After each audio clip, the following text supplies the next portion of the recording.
A2TP podcast. We back. What's up? Episode 31. Yes, 31.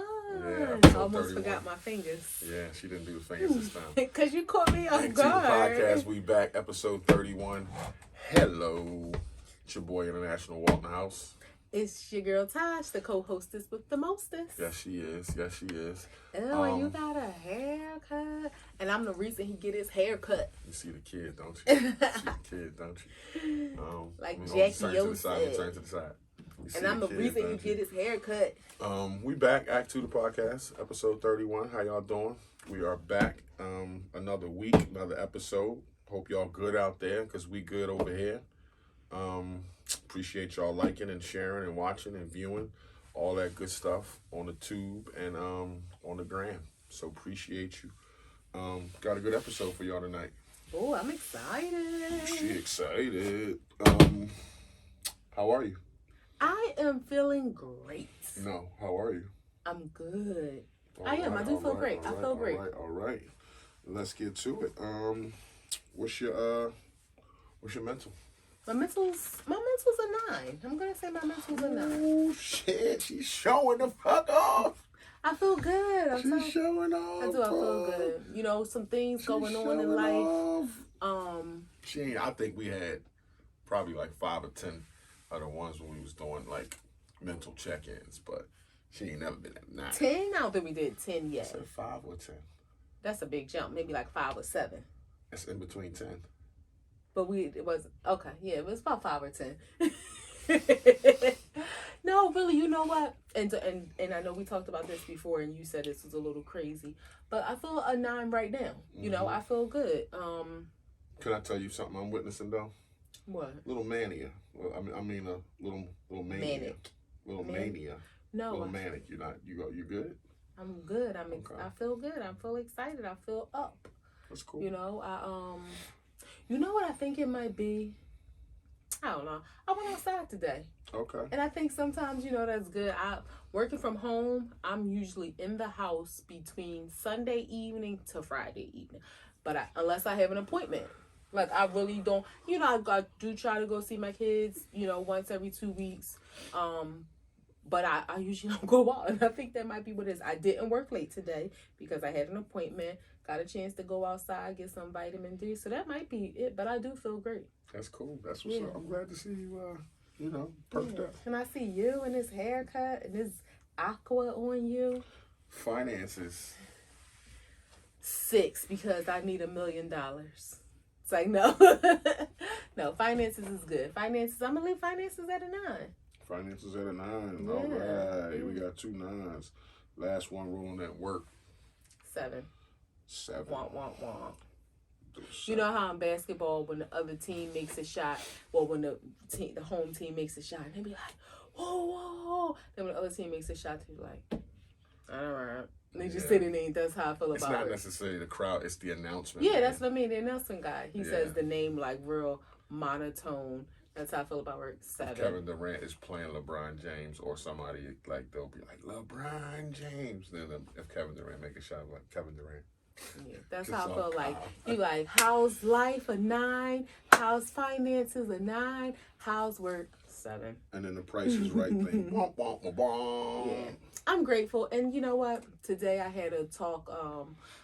Well, you know, I had a couple talks this week. I was talking to my beautiful sister-in-law, Akeisha, you know, just about professional advancement and stuff like that. I was talking to my cousin's sister, Karen. We were talking about some career stuff, and I was talking to Toya today. Oh, jeez. And sometimes you just have to be grateful for where you are. Work is not... Wow, holy shit. Something that her husband's been telling her for fucking every hour. No, and I know that, but I'm just saying sometimes it hits differently when you realize what the job market is. I don't even think I told you this. I interviewed somebody today for a position. And you know, you realize there's people out there that's really looking for work, and everyday work is not going to be appeasing, and you're not going to feel like, you know, you're solving the cure for cancer and doing something really prolific that's making a difference. But nevertheless, I'm grateful for it. Like, I don't want to complain. Mm-hmm. What I want to do is to be more conscious and to be more intentional and not allowing work to be so burdensome. So that's that. Okay. Work for me is 8. That's good. Lights came. Yeah. Lights came. It's all good. Not getting in. I was gonna say, are you gonna have them up in time? Well, No, not you. Are they that's a gonna be no-go. up in time? Okay. Works at 8 though. How's your finances? Finances is a 8. Okay. Finances is 8. You usually say 9 for finances. I know, but you in my fucking pockets all the time, babe. Next, how's You're in my life? fucking How's pockets your all the mental? time. Do you see how dismissive you can be sometimes? Because This will be another episode later down the line. How, wives can be dismissive. How's your mental? Mental is a 8.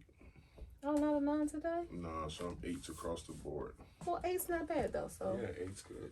yeah, I 8's was going to good. say, you like all, not 9s today. Why you got to throw all in there?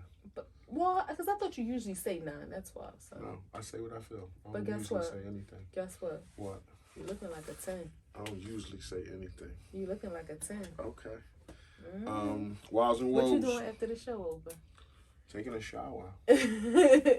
Wiles and woes. Well, I'll be reluctant on letting you go first with this, but go ahead. No, you know what? No, go ahead. Wiles and woes. I had a great week. Nothing amazing happened, but I feel good, and I'm just gonna leave it with that. My wow is that I'm here to see another day. Wow. Woes. Nothing.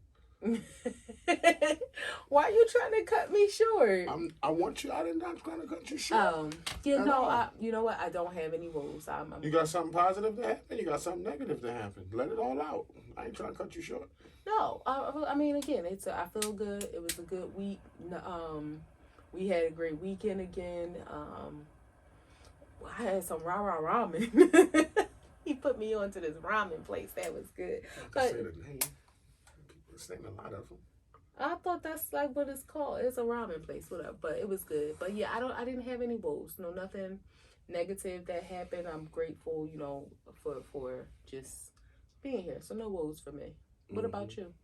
What's your wow? What was your wow? Give me a My wow. wow is a couple days from going in, doing my thing, going on vacation. So, Yeah, stamped up. well, I ain't want, you got my name international walk. So That's what I'm gonna call you, stamped up shorty. every time I go somewhere, it's gonna be a stamp. Stamped up short. Well, maybe not every time, but okay. Yeah, every time I'm international walk, I can't be lying to the people out here. Oh, okay. So gotta go international. But yeah, I'm just happy about going on vacation, not having to get up at 4 fucking o'clock in the morning. God damn. Yeah. That's like scratching my ass right now on 4 o'clock in the morning.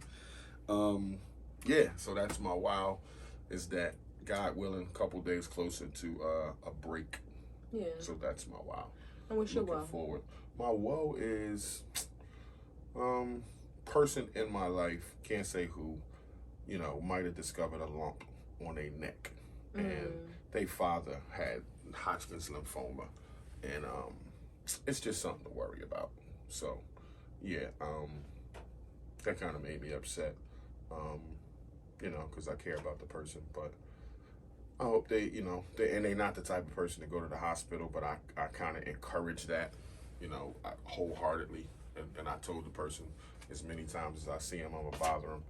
But, yeah, that was probably the woe of the week. Oh, well, prayers to them and their family. Yep. If they have a family, yeah. So, we put some questions up. Whew, Lord have mercy. You got a lot of feedback? I got some feedback. Really? Yeah, Oh, I got I'm some feedback. excited. I forgot that you put questions up. Yeah. I got some feedback. I might need your phone. Okay. Yeah, can you go to my All right. stuff? Let's see. We got some feedback, people. There's Oh. some people that had some shit to say, boy. Oh, So wow. we got some discussion here. But it's cool. We appreciate that. We're open to that. Yeah. Yes. So your phone ain't gonna close, is it? No. Okay, cool. bring up the things. The questions? Yes, please. Bring up the quest. Okay, so the questions were, the first was, should a man have as many kids as God allows? Finance is not an issue. Okay. So the responses, do you want me to read the response? We had the percentage? Yes. We had 13% say yes. 87% say no. I would think the 13% are men and the 87% are women. Let's see. I'm sorry. So, no. It was women. The women said yes, and let's see. It was a mix. Men and women said no. Okay. So, that question, can a man have as many kids as God should have as many kids as God allows him, stems to my man Nick Cannon.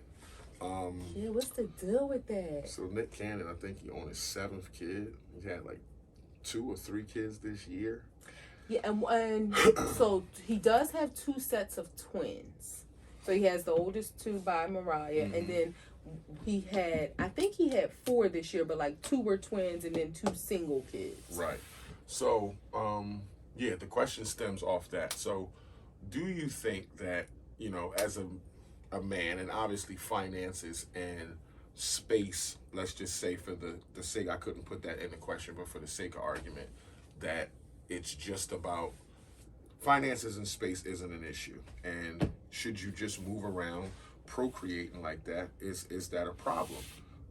In society's eyes, in a female's eyes, in my eyes, yeah, I think I wouldn't do that. I don't give a shit how much money I had. I just wouldn't have multiple kids with multiple women. I'm just not a proponent of that. So me, I wouldn't be having kids. But I just watched an interview with him on the Breakfast Club, and he had some weird ideas about why he moves the way he moves, and shutting down any rumors of, you know, he's sick and dying and he's just putting kids out there. Like, none of that shit is real. Okay. That's just rumors. But, you know, he's, you know, pro-black and all this kind of stuff, and that's cool. You know, I support that. But his he was speaking about not having the Eurocentric ideology of being with one man and one woman, which ties into the monogamy question that we already tackled on the podcast before. But is it something wrong with that situation, having kids just the way you want to? So, I mean, right or wrong, that who's to say? That's his choice. Do I think that it's a good decision? No. Because I think more than having kids and just be in procreating, having a family is important as well. That's not to take anything away from single parent homes where there's just one parent in the home. To you, having a family is important to you. That's what obviously it's not to him. Right. So I'm speaking so that this is why I don't think that it's the greatest idea, because while you may be a great father to all these kids in all these different places, I don't know where they are geographically located. So you may be a great father to them. Financially, we know that's not an issue. They may have great mothers. But and I guess he's probably not worrying about what precedent he's setting for his kids, because if he thinks he's doing the right thing, then he doesn't have a problem with them mimicking that. He obviously thinks he's he's being the best father he can. But everybody knows, and I was going back and forth with somebody, you're not going to say their names, but in the DMs, that's not all that being a dad is. Right. Like, you know, there's parent-teacher conferences, there's football practice, there's birthdays, there's being there, all that kind of stuff. When so what how much time can one person have for 7 kids? I mean, although you're taken care of, you don't want or need for anything, obviously, probably financially, but a dad, yeah. But if he's doing the best that he can, and he's there, because he actually said, I'm there for every baseball game or practice or this or that or this. But, you know, what's that look like? It probably shouldn't even matter to us, but, you know.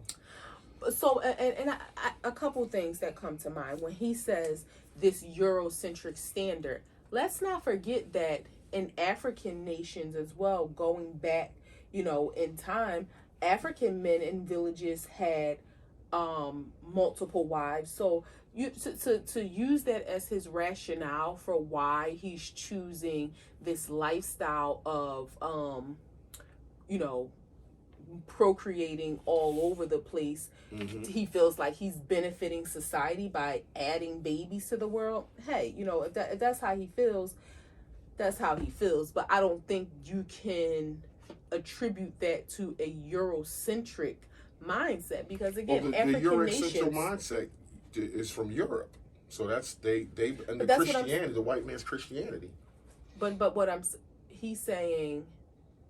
Oh, okay. I was thinking about it the other way, of monogamy. That's what he said. Okay, gotcha. So Another the institute of marriage, having a man be with one woman for the eternity and all their lives, and I know we actually read a passage in the Bible where it spoke about how a man is supposed to have one wife, which we both agree with. Like we're on the same page with that.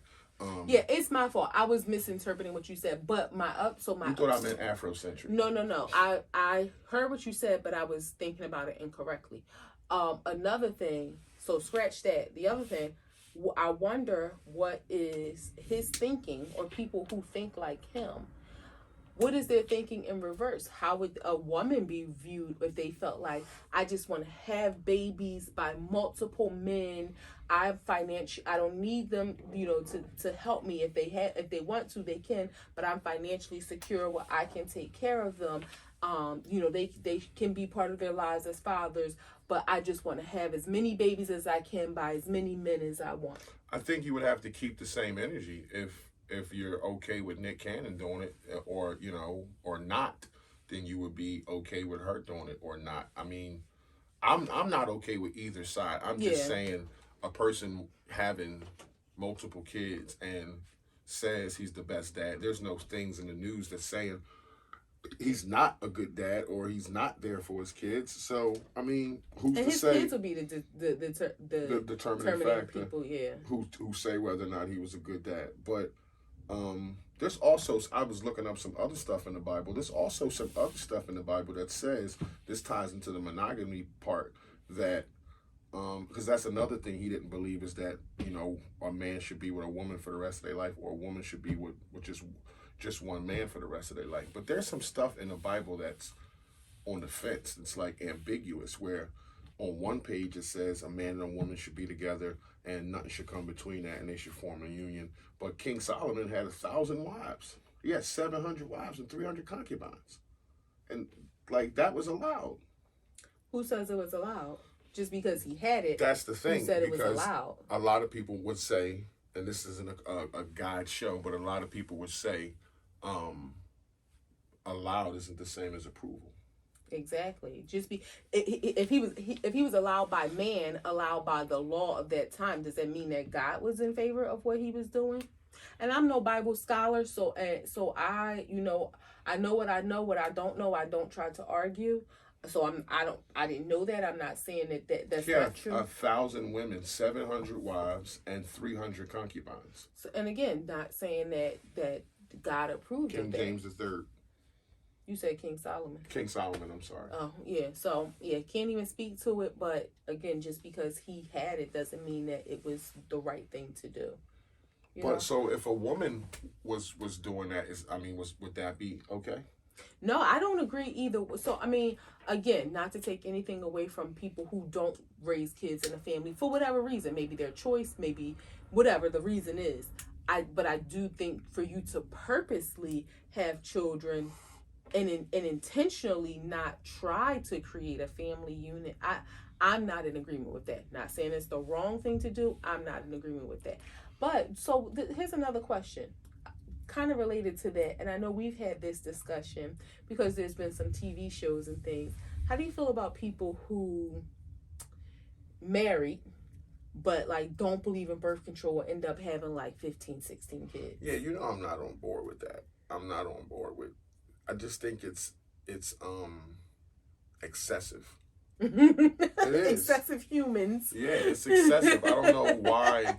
Like, if you're a smart human being and you're not filthy rich and you're just like a mom and dad with 2 jobs, like just going to work, then there's no way in hell you think that you should have 15 fucking kids. But if you say you're not filthy rich, what if you're filthy rich in love? Nah, I mean, you can be filthy rich in love, but I don't think love feeds 15 kids. That's true. So that's my whole thing. Is God can bless you with kids or not, but I mean, if He does, then okay, that don't mean you should just have 15. But who are we to say what's enough? And that's the thing. What's wrong with Nick Cannon having 7 kids by different women? Like, you think that act alone is wrong? I think, okay, if he was in relationship, a couple different things. If he was in relationships and these women, got pregnant, it still would be like, at what point do you say, I'm going to be more careful to not get them pregnant? But because he is intentionally, he has no intention in building families. Well, I guess maybe to him it is a big family. He said it is a family dynamic with each of his baby moms, and that's just the way it is. And he believes in using condoms.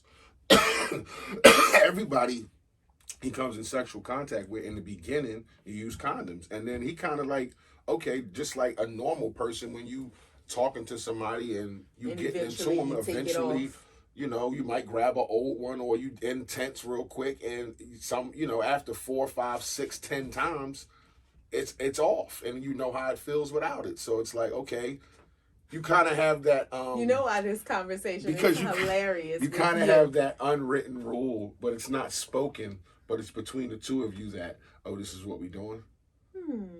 Like, this is what we doing. Why are you like, this is what we doing? So I don't know. Like, so when you were single, what was your favorite brand of condom? That's neither here nor there. Oh. We're talking about the boy Nick. Okay. So you made me lose my fucking train of thought just like that. It's your bullshit. Jesus fucking Christ. You got me over here sweating. Why are you sweating? It's me and you, baby. I'm just saying. It's me and you. Nobody else in the room. But you made me lose my train of thought. What was I saying? No, so with him, I mean, it's his... So what's your problem with it? Because he thinks that everyone is a family dynamic. He uses condoms with everybody in the beginning. Guess what? And so I'm just saying, is it the fact that he's having multiple kids by other women? Because you yet have not said he's having these kids out of wedlock, except for the 2 by Mariah. Well, So is that a problem, that he's having these kids and not having a wife? Or is it just the fact that he's having the kids in sporadic places? So when you say what's my problem, guess what? I don't have a problem with it. If he's okay with it, and these women that he's having for the babies sake of the by, conversation, no, we got a problem. No, that's what I'm saying. But if he's okay with it, and the women that he's having a baby by is okay with it, then who the hell are we to care? But just in general, the ideology behind it, I never even specifically thought about the fact he's having them out of wedlock. From a spiritual perspective, of course, that's not and I think that's what it is. It's the intentional action that he's taken to say, I want to have babies here, I want to have babies here, I want to have babies here. No, we know there are men all over the world who, hell, all over Philadelphia, they got babies here, babies here, babies here, baby here. They didn't intentionally say, I'm going to do it, but they were, it was the result of their irresponsibility. I don't even think it's irresponsible. I think any 2 adults not having protected sex, that's what can happen. They're being irresponsible. That's what I'm saying. If they didn't want a baby, right, and they weren't responsible enough to, that's what I mean. So not just saying just the man. So I guess in that sense, Nick Cannon is being intentional about what he's doing. Those who are irresponsible end up with the same result. They're worse. I don't want to say worse off, but I would rather it be, if it's going to happen the way he's doing it, where he's intentional about it, than having oops babies all over because you're not responsible enough or mature enough to take accountability to avoid this from happening if you don't want it to. Now, for him, he wants it to happen, and he's getting exactly what he's setting out to achieve. just from a human perspective, I think we start to break up that family structure. But you may have some psychologists or therapists or, professionals that say, it ain't necessary to have, both parents in the house to raise successful human beings, and not successful in the terms of wealth or finances, but just good people. It's not necessary. It's not required. And maybe that's true. But is that the direction we want to take the world? And me, so going back to that spiritual sense, that's definitely not what God intended for us. So that's my problem with it. Well, if I had to identify anything as a problem, it would be that's not the life God intended for us, is to just have all these babies all over. You don't believe in our God. Well, that's why I said that's what my problem would be with it. But at the end of the day, again, you have all these men who are doing the same thing unintentionally. So he's being intentional about it. He can provide for them. Hey. I think some dudes out there fuck and nut and girls on an intentional baby. Like they say, I'm gonna knock a baby up in this. That's a thing. It is. I'm just letting you know from a guy perspective, that's a thing. Yeah. Some girls may ask for it too. They will. Yes, they will. Some girls will ask for you it. On one tonight, huh? That's that haircut. Some girls will ask for, but the tie into the monogamy part. Esau, Jacob, Elkanah, David, and Solomon had multiple wives. They're all from the Bible. Why do you choose to pick what fits your narrative for the Bible when it's both there? So I will say this, and don't hold me to this. I think those people were in the Old Testament. No, I'm serious. This is how Christians rationalize ambiguous shit in the Bible. No, I'm saying I think those people were in the Old Testament, and then life is different too. So I think that's part of the issue with religion in general. When was it ever cool to have 1,000 fucking women, babe? So what was life had to be that this is warranted? I can't speak to that. I don't know, and I'm not trying to justify it because I don't know. Like, how can any other man have a woman in the city if every woman I run into is one of your concubines or wives? But I think I think it was a shortage of men, or the ratio of men and women was, there was a big disparity because a lot of men were dying in war and stuff like that. But don't get me to sit here making up stuff, because I don't know. There was no war back when it was kings, but it was a different kind of war, not like it wasn't like guns and stuff. But they ain't have on camouflage, but they was going to war. They had like bows and arrows. Nope. And throwing rocks. Pull up the second question, all right, if you would, please. But shout out to Nick Cannon and his baby mamas. Yeah, all them kids. Do your thing, Nick. But you know what's crazy? Bust nuts like that. How somebody will start a lie and it will carry. Because I swore I heard that he was sick and he was trying to he said that's some bullshit. That's a shame that people wish not wish, but put negative stuff like that on people. That's some bullshit. All right. So this question: do you believe in taking care of your grown children? And guess what? 50-50. It was 50-50, split right down the middle. And it was, let me see, I'm just looking. So a mix of men and women. Wow. Yeah. That's crazy. 50-50. This question ties into Dr. Dre's daughter. I knew that was why you... Okay. Living in a car. She says living in a car, and she's 37 years old. And then, not that I need to hear about his kids, but I never heard that he had an older daughter like this. And now I guess she want to be taken care of because of who her father is. So, again, I have a daughter. I know people out there have kids, and we all want to help our kids. If they're in need, we all want to help them. We don't want to see them struggle. So that's the side I'm on. We want to help our kids if they're in a situation where they're struggling. I am against being a soft spot for kids every time they fall, because that just creates some flaws in their character or misconception in what consequences are. Yeah. So that I'm not a proponent of. So if I had to vote, my vote would be no. I'm not taking care of a grown kid, but I will help. So That's the question. Do you take care of a grown child? Like, I guess she's not expecting a job. She's not expecting an opportunity. She's expecting a check to be cut and take care of me. Like, my dad's a billionaire, so what's $2-3 million? What's setting me up? That ain't shit to you. So, okay, here's some backstory that I read. Now, I don't know this, I never knew of her until I saw this story. He was giving her money regularly for years. Okay. I don't know how much. I don't know the frequency, whether it was a weekly payment, a monthly payment, whatever. But he was regularly giving her money. Nobody knew about her from what I heard, from what I hear, okay, or from what I read. She did an interview where she spoke about the fact that basically he wasn't a good dad, kind of like she wanted, the money was good, but she didn't have a relationship with him, and she would have preferred a relationship with him. Mm-hmm. He became upset by that and cut her off. So that was it wasn't like, hey, you're Dr. Dre, I'm your daughter, I'm over here, send me some money. He was giving her money, and then it stopped. Now, I think what people fail to realize is, never did it say that he was the sole caretaker of her. Never did it say that he was living, because I saw a lot of comments saying, oh, she's grown. Blah, blah, blah. Talk to him. It didn't give all the facts, so you can't make up stories or just assume that she was just a bum living off of her dad. Right. Now, if she was and he was providing money for her, then so be it. But that's their business. That's their business. But he was regularly giving her money, and then he stopped.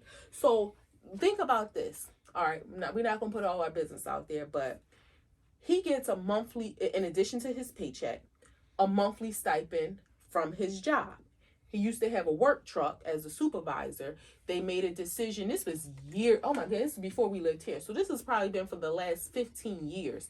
They made a decision to take away the work trucks and the gas cards and instead give a monthly stipend to the supervisors. It's a nice monthly stipend.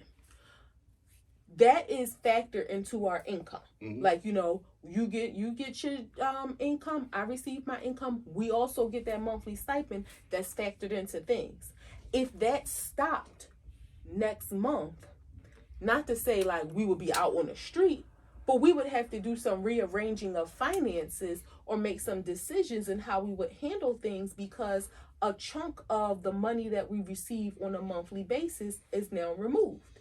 So if you think about the same thing as her, let's just say, and again, But the caveat is, I didn't do anything or say anything wrong about my company. She said something, and I don't know whether it was malicious. You saw the interview. Did you see the interview? I didn't see the interview. So I don't read know if the words she said was malicious. Oh, he wasn't a good dad. That type of like shitting on him, or she was answering a question saying, I'd rather have a relationship or not. Because why would he get mad at the truth or something that was said not in malice?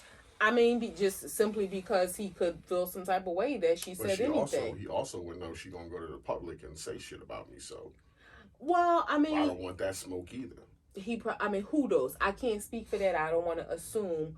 I don't know exactly what she said. From what I read, she said that she didn't have a good relationship with him. She hadn't seen him in years, although she was still getting the money, and she would have liked to have had a relationship with him. I didn't read anything like really disparaging about him that she said. Mm-hmm. But again, going back to the financial point, let's just assume she was getting, I'm just going to say, $2,000 a month. I have no idea how much. Let's just say 10. Let's just say $10,000 a month. And let's say she still was going to work, doing her, whatever kind of job she had. And now that $10,000 a month for years is factored into her household income and the things that she's doing. She has 4 children.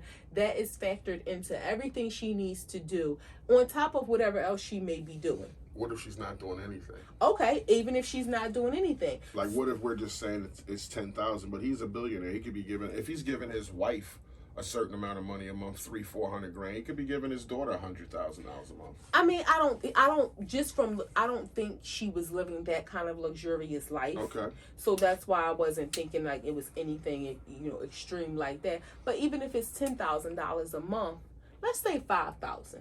think that's a fair number. And she's living off of that. Maybe she's not working. And then he cuts her off.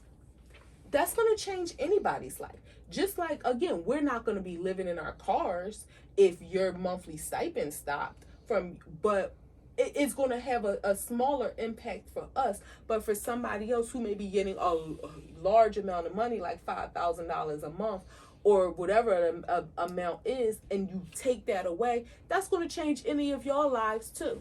She has 4 kids, and it didn't say she was just sitting around waiting for him to start. She was working like DoorDash and stuff like that. Okay, now so she works regular jobs, so she earns. Well, no, I don't know if she was doing that prior. She's doing that now that she was cut off, trying to get some money. Her kids are living with her friends, and she's living in her car because she, could no longer afford to live wherever she was living because he cut that money off. So I think people just ran with the story and assumed that she was just laying up wanting him to take care of her, but anybody's pockets would be hurt if your monthly allowance, if you want to call it, is taken away, and that has been factored into your livelihood for so many years. I agree to that if that was the setup, but okay, getting back to the question, do you take care of your grown child?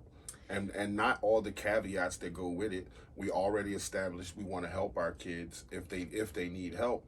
But do sometime you want your kid to fall to learn a lesson? Not hard, not like you know what the outcome's gonna be because you probably went through it. But sometimes they need to bump their head to understand what the experience is and what the situation is. So do you take care of a 37-year-old? That's the thing. I was gonna say, if your 37-year-old son, Mom, I need you to set me up with apartment. I need some money for a ride. Like, I need some money in the bank so I can eat. Can you buy me some groceries? Can you pay my electric bill? Like, that kind of shit from a 37-year-old son or daughter are you going for? I think it's circumstantial. If they're not doing anything to help themselves, then no. Now, of course, it's your child. You don't want to see them out on the street. So you do want to give them some tough love, but you also want to help them until you reach the point where it's like, okay, at this point, you're not helping yourself. And I think we have to remember, when you say a grown child, are we talking about a 37-year-old or are we talking about a 24-year-old, 25-year-old? We're talking about a grown child. Whatever. A 25-year-old is a grown child, A grown child. Are you, and again, I'm not helping. Are you taking care? So if they're working and they got a delivering pizza job or an Uber job, okay, fine, you can help. But are you taking care of them? Like, are you paying light bills? Are you paying phone bills? With you? No, they live alone, away from you. I mean, are you paying rent every other month? No, I mean, again, I think if they I'm not saying when you want to, without them asking, you putting some money in your child's hand here because I see you doing your thing or whatever the case may be. Right. But the constant calls. Can you pay my electric bill? Can you pay my rent? I fucked up money for the cell phone bill. Can you pay that for me?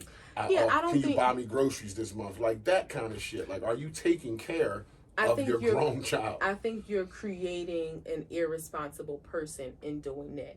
Now, if they, fell on some hard times and that you're helping them while they get back on their feet, I don't see anything wrong with that.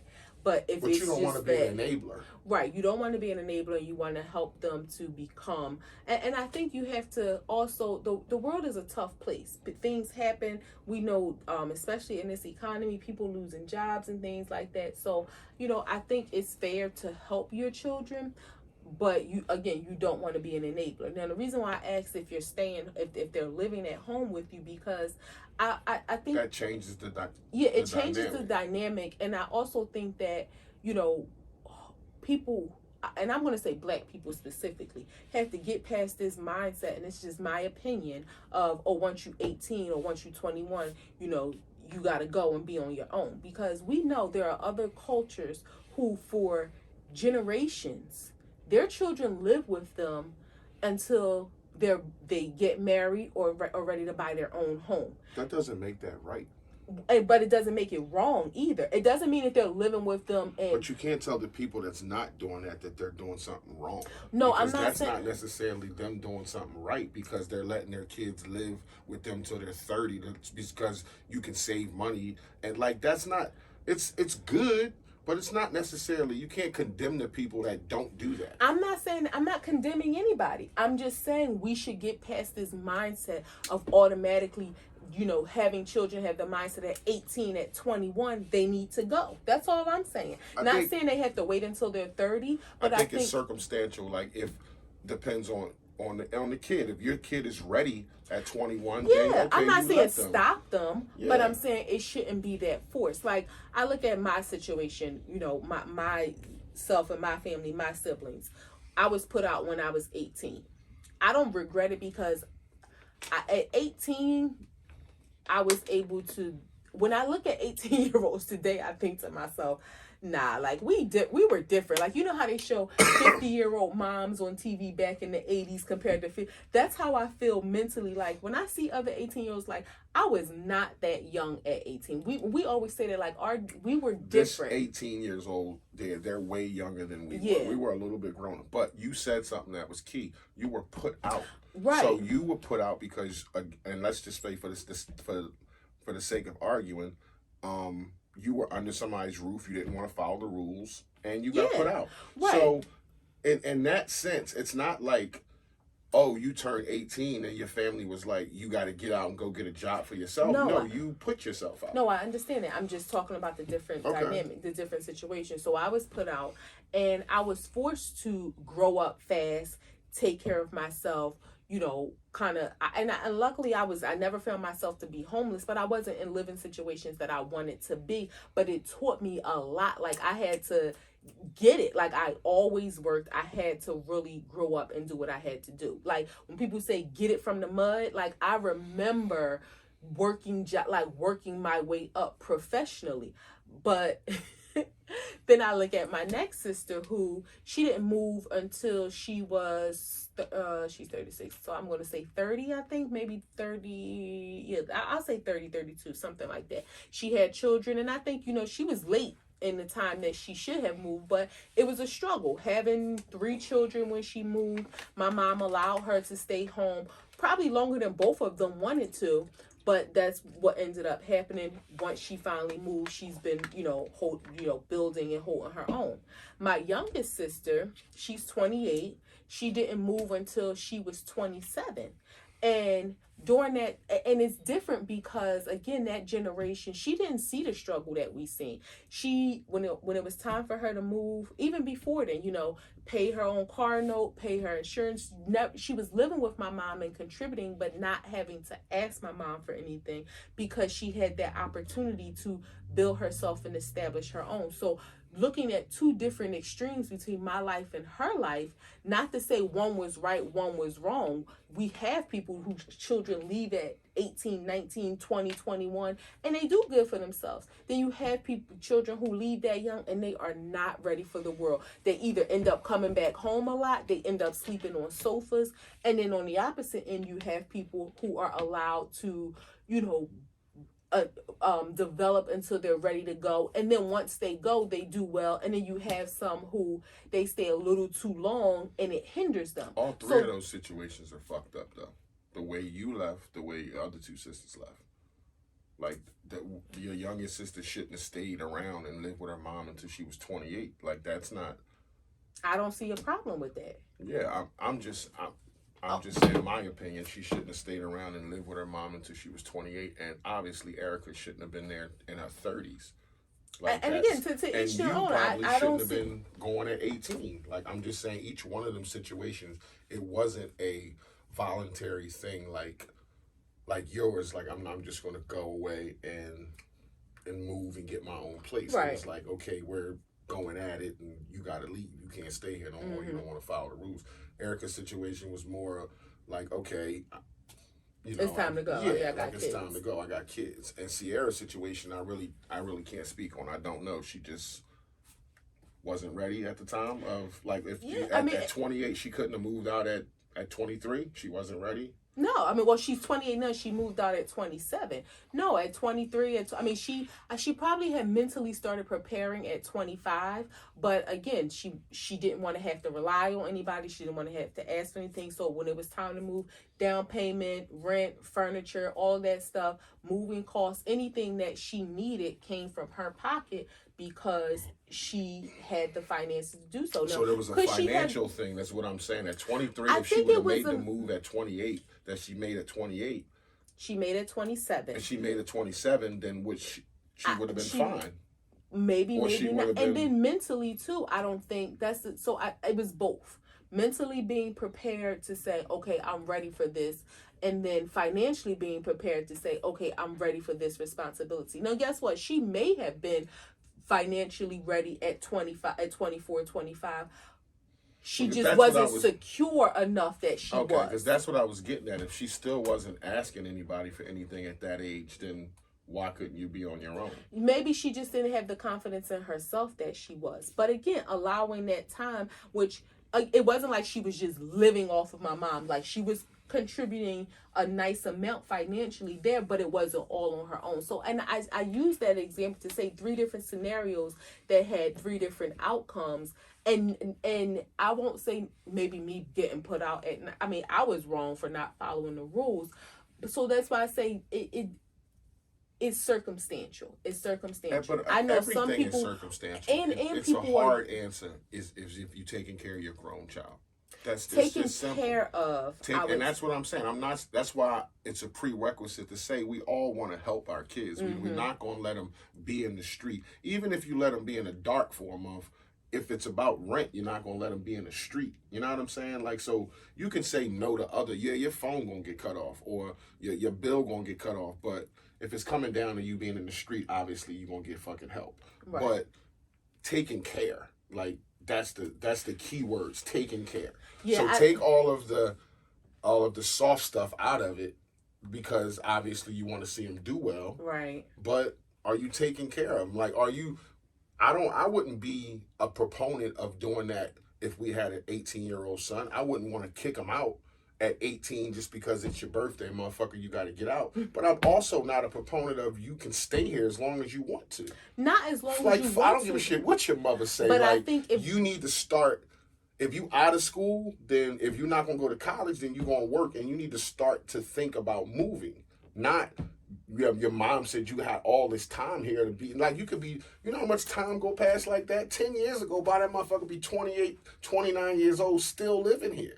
Yeah, I think if you've done and I feel like if you're under my roof, I'm responsible for you. So I'll probably help even more compared to if you were on your own because you're under my roof. So I would feel a little bit more responsibility in taking care of you. And that would be tough because you're 28. Now, see, I feel the opposite. If you're under my roof, I'm doing a big part in taking care of you by providing this roof. Whereas if you're on your own, I'm going to feel more keen to want to help you because I know you're out there on your own. If you here, I know you safe. I know you eating. But you're responsible for them, like, when they under your roof is all I'm saying. Like, you're still responsible. Once they go out there and get their own roof, it's like, all right, you do your own thing. Now, see, maybe that's a male versus female perspective. And again, me not having birthed a child, I feel like once they're out the house, I'm gonna want to make sure you're okay even more because when you're here, I know you're okay. Mm-hmm. When you're out there, it's like I'm gonna want to be bringing you gift baskets of stuff like, here's some cleaning products, here's some soap for the month. Here's some panties from Dollar General. Yeah. Here's some Hanes. You'll like these. Here's some Hanes her way. You crazy. Governor of Florida said he's going to take the salaries of school officials making kids wear masks. There's some people... I didn't know that you could do some shit me like either. That. Because to me, that's clearly a threat. Like, that's clearly a threat. And I didn't know a governor could say, y'all not getting fucking paid if y'all be safe. Well, I guess he's saying you're not going to get paid. So I know that, okay, of course, the school board money comes from the state. So he's not going to fund those individual school districts if they implement a law saying in this school district you have to wear a that mask. that he feels as the governor he's supposed to make that law. To me, I feel like, and I could be 1,000% wrong, I feel like that's something they can go right over his head to like the Supreme Court or something and get that thrown out. But when that his kids go to they looked up where his kids go to school at, they require masks. It's a private school, yeah. So if your kids got to go to school with masks and got to be safe, why the fuck are you so against? Because you got to remember black kids, because it's mostly black kids. I mean, there's some white kids in Florida, but it's a mix. I don't even think it's a black and white thing at all. Because the thing is this: it's not that he doesn't care about black kids being safe, because and this is sad to say, black people, we ain't fighting it. Like if you say we gotta wear masks, we do. If you say we don't, we won't. If you notice on the news, it's the white people that's out there that's fighting it. Set our kids free. We miss our kids' smile. Like, you see them at home. Take their mask off at home. Like, you don't even see them when they're at school. So you miss their smile. They got a mask on at school. They'll smile. So you don't even see them. So it's not that he doesn't care. And this is one of those things that I hate when our people want to make everything racial. Because he ain't really thinking about us. What they're thinking about is their voters. Because it's like, oh, I don't want to frazzle the people that's going to be mad at me because I'm saying you got to wear masks, and then they don't vote for me again. Just like the governor in New Jersey saying, okay, kids got to wear masks because he can do that from South Jersey to North Jersey. Governor in Pennsylvania can't. He left it up to each individual school district. Once you get the Lancaster and you get to places like York and Erie and all that kind of stuff, that's all Trump country. Yeah, and he, again, somebody who's he's like, I'm going to ride the fence. I'm not going to make a decision. I'll let the individual school districts make a decision so nobody can blame it on me. Where Florida, he's just going to completely say, no, you don't implement it. Because in his mind, he's like, I don't want to make these voters. He don't care. Like, he said, it's the rule. As the governor, he's the only one to make that he's able to make a law like that. Like a superintendent of a school can't. So how is it a superintendent in Pennsylvania can, but not in Florida? Because the governor is, so it's the same. The governor in that state is saying, I am going to implement a law. The governor in Pennsylvania is saying, I'm going to use the right not to implement it and allow it to be local. The governor of Pennsylvania could have very easily went one way or the other as well. He just like the governor in New Jersey did. The governor in Florida is saying that the local people aren't. They don't have enough cachet to make the law, is what I'm saying. It's not up to them. It is if he allowed them to. He's saying that his authority overrides their authority. So I'm not giving you the authority to make it. I'm just blanketly saying no. Just like New Jersey. All of the governors could have said the same thing, but they're individually choosing. New Jersey is saying everybody wear a mask. Florida is saying nobody wear a mask. Pennsylvania is saying y'all figure it out on your own. It's and again, I don't think it's just like you said, his school, if he was that adamant about not wearing a mask, take your kids out of that school that is requiring them to wear a mask. Right. No, it's because he's going to follow the rules at his kid's school, but he doesn't want to upset the voters. And again, I don't think it has anything to do with race at all. It's just a matter of, oh no, don't upset the people that may vote for me next time. That's I didn't know that a person can do no shit. Not a governor can say, like, you can't be We're safe okay. and I'm gonna take your salaries. Like, who can stand up for the superintendents and say to the governor, you can't do that shit? Like, if you want them to come in and I don't know. Yeah, I would think the teachers union. Right. I didn't even think about that. But the teachers union would have to say, you can't fucking not. Plus they got tenure. I mean, I don't know. I don't. They're in a union with tenure. If they're not getting paid, they're not fucking working. And I don't think. I mean, I'm not gonna say I don't think he can make that law. I think they can go above him, but I don't know. So like an appellate's court or a Supreme Court or some shit. Yeah. I ain't teaching these kids if you telling me you ain't gonna pay. I know any union you're in is not gonna let you work if you're not getting paid. Right. I don't give a shit what it is for the kids or whoever, sick people. If you're in a union, they're not gonna let you work if you're not getting paid. Do you think they're gonna open back schools in in our area? I don't know about other states because I know some people have already started going back to school. In New Jersey and Philadelphia, you think they're gonna open back up to in-person school? Yeah, I think the kids are going back to school, but I think they're gonna have to wear masks. Do you think they're gonna pull them back like come October, November if cases rise again? I think this time it's not. That's why they're trying to get everybody on board with this vaccination and offer all the incentives, free food, $100, free bank account, whatever the fuck they're doing to offer. Because I think the only way they'll shut down again is if the deaths rise. They're not looking at the cases no more. Because if a whole bunch of people are vaccinated, then you're probably not going to die. You're not going to be hospitalized and on a ventilator and all that shit. So you probably your chances of getting over it are a lot higher. And I think that's what they're banking on. But if the deaths rise, then I think the shutdown will happen again. Okay. I think the country will be back in fucking in shutdown if the deaths rise. So don't look at the cases, look at the deaths. The cases is inflated, but if the death number keep rising, then yeah, it'll be another lockdown. They'll pull the kids and then especially if some cases happen within the kids, the parents will pull because the parents ain't gonna allow their kids to just come home with COVID in mass amounts. So let me ask your opinion on this. Okay, for people that are vaccinated, right? You know, when you get vaccinated, they tell you you can still get COVID. Your likelihood of being hospitalized or dying from it decreases, right? 8-fold.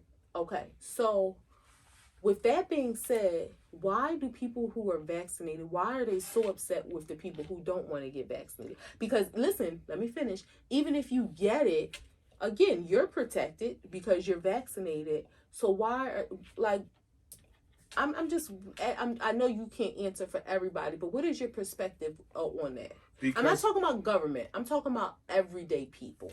Because you're going to be the more if you're vaccinated, I think your chances of spreading it goes down a lot. If you're not vaccinated, you can spread it wildly. So I think that's the thing. Like you just can't. It's like unvaccinated people want to do what vaccinated people are doing.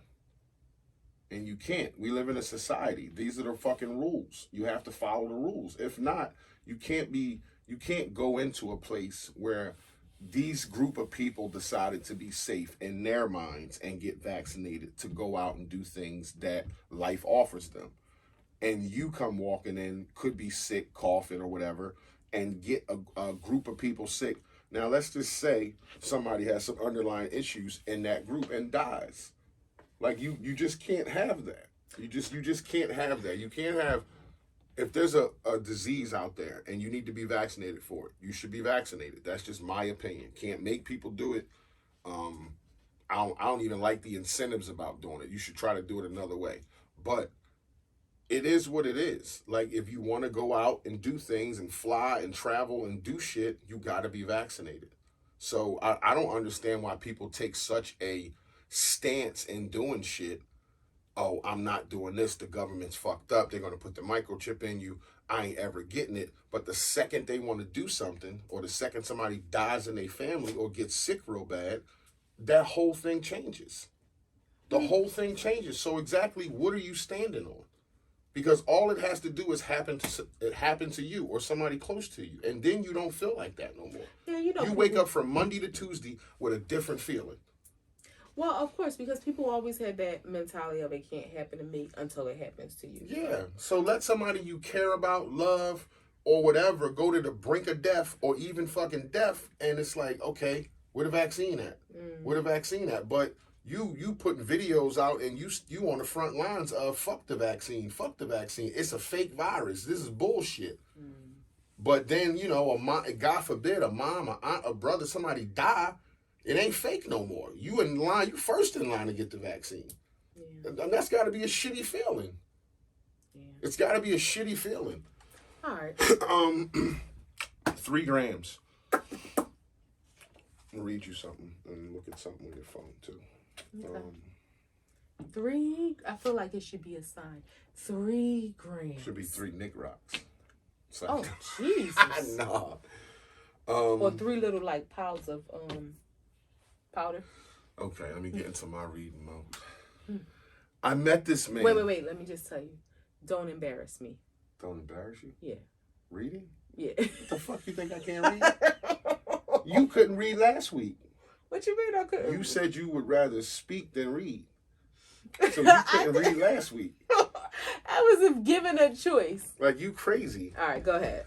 I met this man 10 months ago and we fell in love instantly. Everybody was always saying how much we looked alike and would always say y'all might be related. But we always laughed it off. 1 month ago, we decided to get a DNA test, and finally the rumors were put to rest. We were both excited to get the results, and in fact, we are related. We found out that we're brother and sister. Yes, I was just shocked as you guys. Due to the fact that we're still madly in love, we decided to continue our relationship.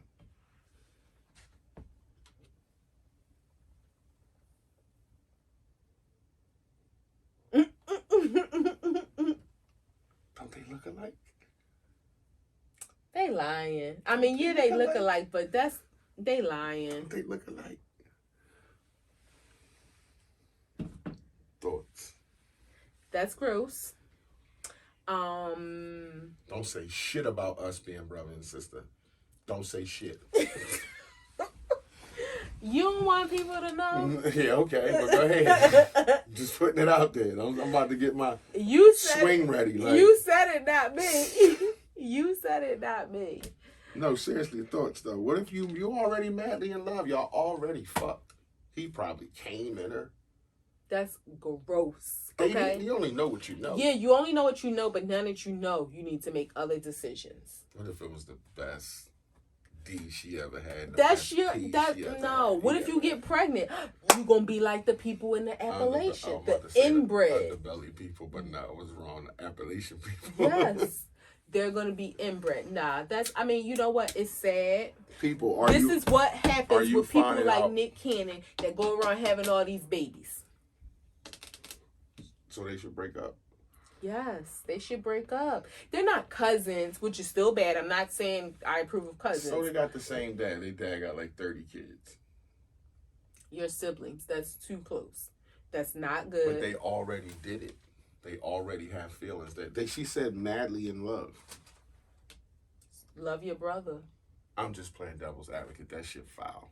Yeah. Like, that shit foul. Brother, if it was your cousin, second cousin. That's because you used to like your cousin. I did. I used to, I ain't gonna say which one, but I did. My girl cousin when I was young. He used to like her a lot. Yep. And she kissed me behind the newspaper. And I sucked her titty. Ew!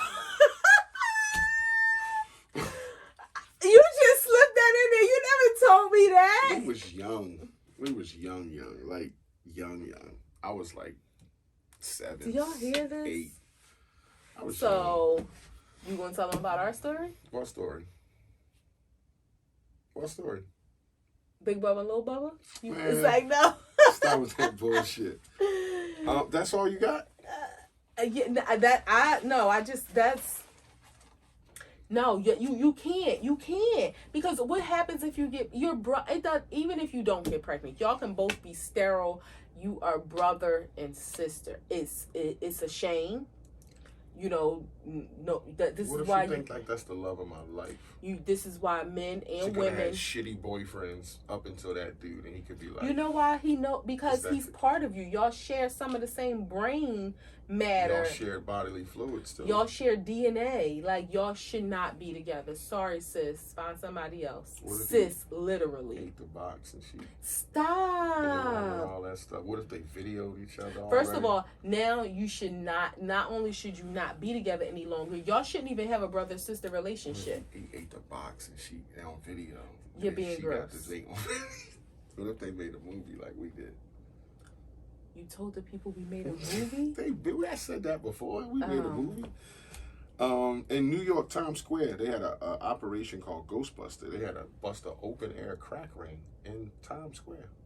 Motherfuckers was spotted around in different locations selling crack. I am not surprised because we were solicited Selling on the South butter. Street. We were solicited on South Street. I forgot about that. Walking down the street, loud the and guy was Xanny like, bars. got loud, got Xanny bars. Pause. What made you look at us to say, Did you just throw pause in there? yeah, pause, to these drug dealers? First of all, we think they're cops. You always say that they look like cops. They're in front of Snipes, So, South Street. I know a lot of people, if y'all from Philly, South Street was like the hangout when we were younger. But we frequent South Street often. We go there to eat. Like, we don't hang out, but we go to places to eat. But it's the group. First of all, the South Street is crazy crowded with out of towners. I can tell it's a lot of people from New Jersey because New Jersey people are just weird. Mm-hmm. We live here. We are not New Jerseyans. But it's be so crowded in there. But it's this group of guys that have locks. But you could tell they're not from Philly. They just look different. Long story short, we walk in, the guy, he didn't even know who we were. We could have been cops. So he bent down real low and kind of came loud up to me, like up in my face. Like he saw me coming and bent down low and kind of stood up, like got that loud Xanny bars. Like, what made you think that we wanted Xanny bars? I ain't never took a Xanny bar in my life. Some fucking red sneakers and some tight ass jeans that was ripped and a little shirt. And his dreads was like worn like no Philly nigga, and you could just tell and we walking every time we walk by we see the same dudes. I'm like, they cops. Like, as soon as you buy some loud and some Xanny bars, they're gonna lock your ass up. But you know what's surprising about that though? Not the laugh.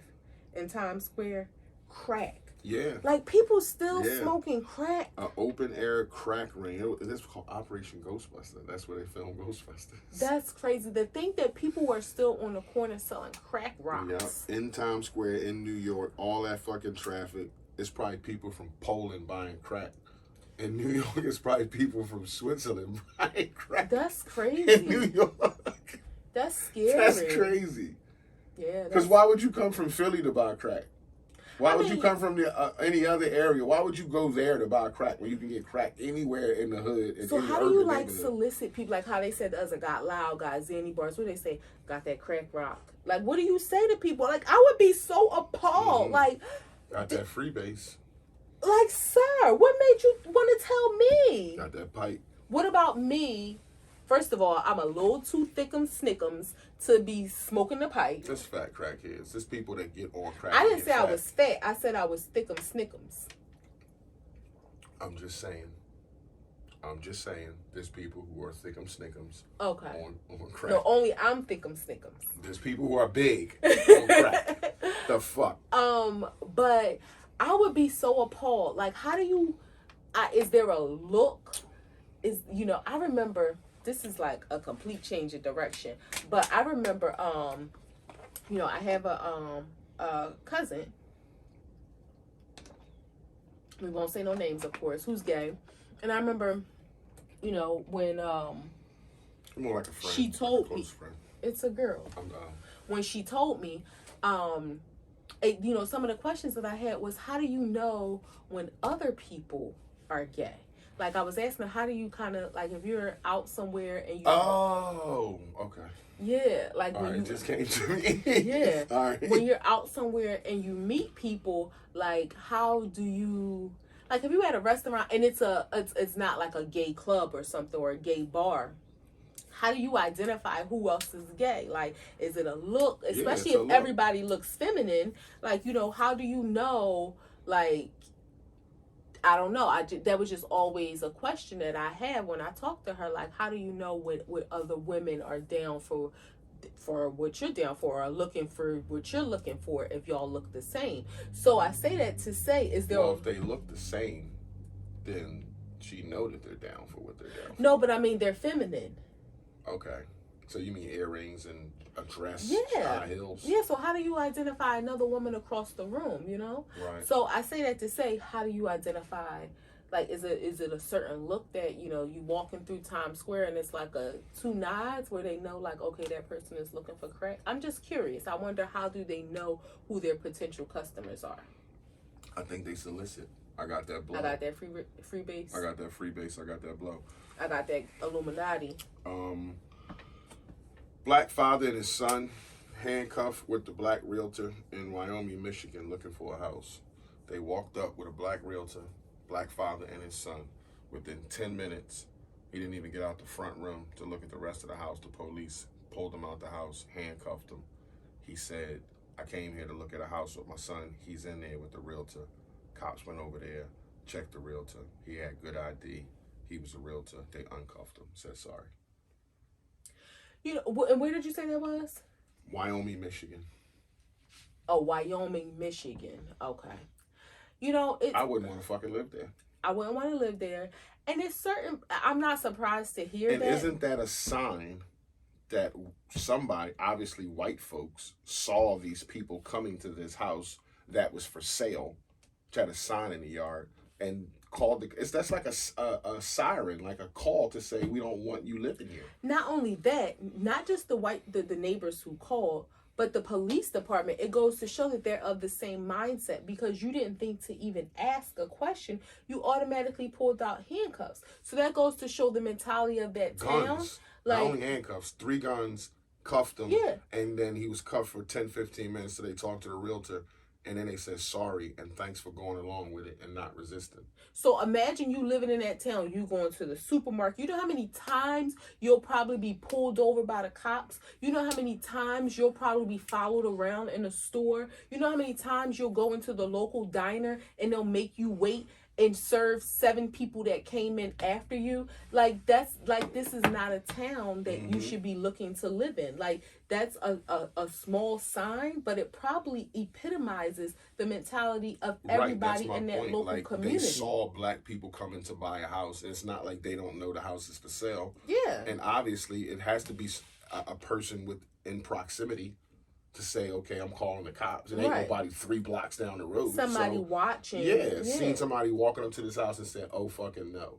And cops came and put these dudes on their knees. Not only that, the mentality. Put the father on his knees. They probably didn't even think as far to say, oh no, I don't want these black people looking at this house to live in my neighborhood. They probably just automatically assume these black people can't possibly be in a position to buy a home.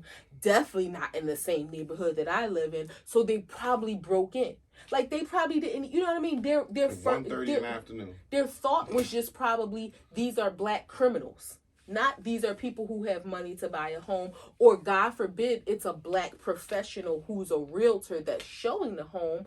Their mentality just went to, look at these black criminals breaking into this house. Like, that's probably what they thought. And then it would probably be, oh, I'm sorry, I didn't mean it. You know, I just didn't think that you were a realtor. Why? What about me gave you so you had the impression that I was a criminal and I'm not, but you never for once thought that I'm a realtor and I am.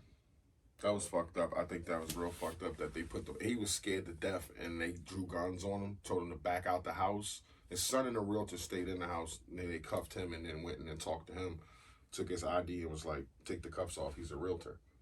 And then was like, thanks. It was all on video. Thanks for not, resisting. Because obviously it could have got bad if he would have been like, no. Yeah. Or I'm just looking at a house and been, trying not to get cuffed. It could have been, bad out there. It's certain states. Because they pulled up thinking. It's criminals. Yeah, it's criminals out here. It's certain states. And Michigan probably would not have been one that would have been on my list. Only because, Detroit, Flint, you have black people out there. Yeah. But there are certain states as a whole that I would never think to live in, like Montana. And you thought I meant Wyoming. Yeah, that's why I asked you again, because I was going to say Wyoming, who's surprised? But yeah, Michigan. Now, I don't know where Wyoming is in relation to Detroit. You know what one of my favorite hobbies is to do? No. You probably know, but you probably just didn't think of this. I love looking up, researching the demographics of towns throughout the U.S. Yeah. Like, if I hear of a town name, I automatically go to Wikipedia and I want to look at the demographics to see the racial breakdown. It boggles my mind when you see, like, full towns and it'll say, like, 0.1% black. Like you, so you have, and it could be a small town of like 5,000 people, and you got 0.1%. But just So it's like a imagine, half a black person. It's a mixed person. like I wouldn't want to live there. It's a mixed Like person. it just boggles my mind when you see that, and you think about certain cities, of course, in urban communities or near on the circumference of urban communities where they're more progressive and they're integrated isn't even a word. You have some communities that are just primarily black, and then you have some, you still, to think that in 2021 you still can move someplace where you're the only black person.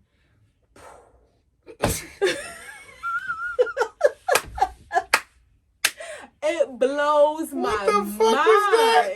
What That's the what it fuck does. is It's like, that?